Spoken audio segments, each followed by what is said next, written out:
Hello my dear friends, कैसे हैं आप लोग। उम्मीद करती हूँ आप सब अच्छे होंगे। Chapter number 24, the struggler concluded, from the book thief, written by Markus Zusak. The juggling comes to an end now, but the struggling does not. I have Liesel Meminger in one hand, Max Vandenberg in the other. Soon I will clap them together. Just give me a few pages.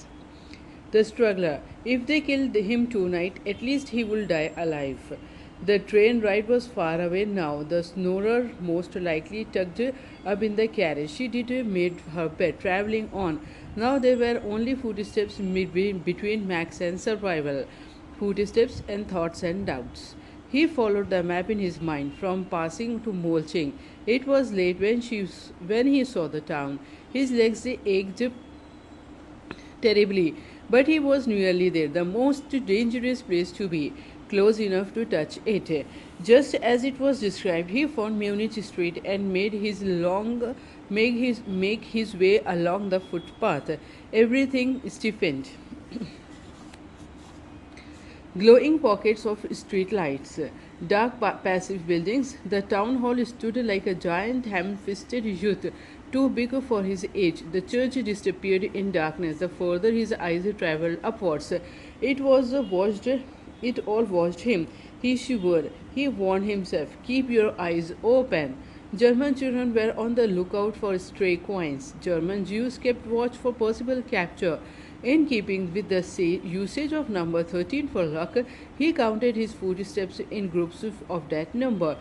Just 13 footsteps, he would tell himself. Come on, just 13 more. As an estimate, he completed 90 sets, till at last he stood on the corner of Hemel Street. In one hand he held his suitcase, the other was still holding Mein Kampf. Both were heavy and both were handled with a gentle secretion of sweat. Now he turned onto the side street, making his way to the number 33, resisting the urge to smile, resisting the urge to sob or even imagine the safety that might be awaiting him. He reminded himself that this was no time for hope. Certainly he could almost touch it. He could feel it somewhere just out of a cold, somewhere just out of reach. Instead of acknowledging it, he went about the business of deciding again what to do if he was caught at the last moment, or if by some chance the wrong people awaited him inside. Of course, there was also the scratchy feeling of sin. How could he do this? How could he show up and ask people to risk their lives for him? How could he be so selfish?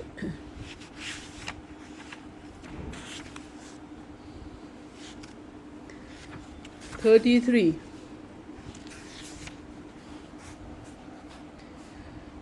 33, they looked at each other. The house was pale, almost sick looking, with an iron gate and a brown spit stained door.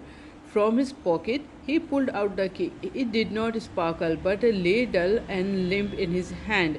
For a moment, he squeezed it, half expecting it to come leaking towards his wrist.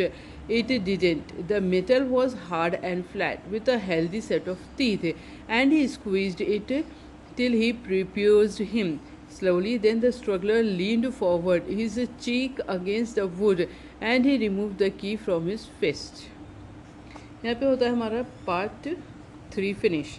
ये हम part 4, the stand over man, featuring the accordionist, a promise keeper, a good girl, a Jewish Swiss fighter, the worth of Rosa, a lecture, a sleeper, the swapping of nightmares, and some pages from the basement.